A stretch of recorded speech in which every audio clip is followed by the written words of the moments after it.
ಗ್ರಾಮದಲ್ಲಿ ಘಂಟಾನಾದವನ್ನು ಮೊಳಗಿಸಿ ಗ್ರಾಮ ದೇವತೆಯ ಸನ್ನಿಧಿಯಲ್ಲಿ ಕೂತು ಇಡೀ ಗ್ರಾಮಕ್ಕೆ ಒಳ್ಳೆಯದಾಗಲಿ, ಗ್ರಾಮ ನೆಮ್ಮದಿಯಿಂದ ಶಾಂತಿಯಿಂದ ಬದುಕಿ ಬಾಳಲಿ ಅಂತೇಳಿ ಗ್ರಾಮ ದೇವತೆಯ ಸನ್ನಿಧಿಯಲ್ಲಿ ಪ್ರಾರ್ಥನೆ ಮಾಡುವಂತಹ ಸಮಯ.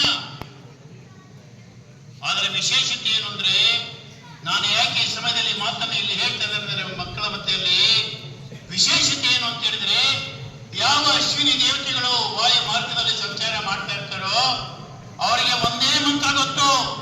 ಯಾವ ಮಂತ್ರ? ನೀವು ಏನು ಮುಚ್ಚಂಜೆಯ ಸಮಯದಲ್ಲಿ ಮಾತನಾಡ್ತಾ ಇರ್ತೀರೋ, ಯಾವ ನುಡಿಮುತ್ತುಗಳು ನಿಮ್ಮ ಬಾಯಿಂದ ಬರುತ್ತೋ, ಮನದಲ್ಲಿ ಯಾವ ವಿಚಾರಗಳಿದೆಯೋ ಅದಕ್ಕೆ ಅವರು ತಥಾಸ್ತು ತಥಾಸ್ತು ತಥಾಸ್ತು ಅಂತ ಹೇಳ್ತಾರಂತೆ.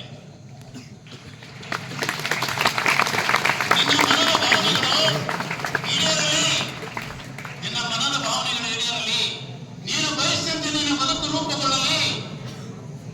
ಆ ರೀತಿಯ ಆಶೀರ್ವಾದವನ್ನು ಅಶ್ವಿನಿ ದೇವತೆಗಳು ಮಾಡ್ತಾರಂತೆ. ಅಷ್ಟೇ ಅಲ್ಲ, ಅಶ್ವಿನಿ ದೇವತೆಗಳು ನಮ್ಮ ಹಿರಿಯರು ಪ್ರಾರ್ಥನೆ ಮಾಡ್ತಾರೆ. ಯಾವ ಅಶ್ವಿನಿ ದೇವತೆಗಳು ಮುಚ್ಚಂಜೆ ಸಮಯದಲ್ಲಿ ವಾಯು ಮಾರ್ಗದಲ್ಲಿ ಸಂಚಾರ ಮಾಡ್ತಾ ಇದ್ರು, ನೀವು ನಮ್ಮ ಗ್ರಾಮಕ್ಕೆ ಬಂದು ನೆಲೆಯಾಗಿ, ಅಶ್ವಿನಿ ದೇವತೆಗಳು ನಮ್ಮ ಗ್ರಾಮದಲ್ಲಿ ನೆಲೆಯಾಗಬೇಕು. ಎಲ್ಲ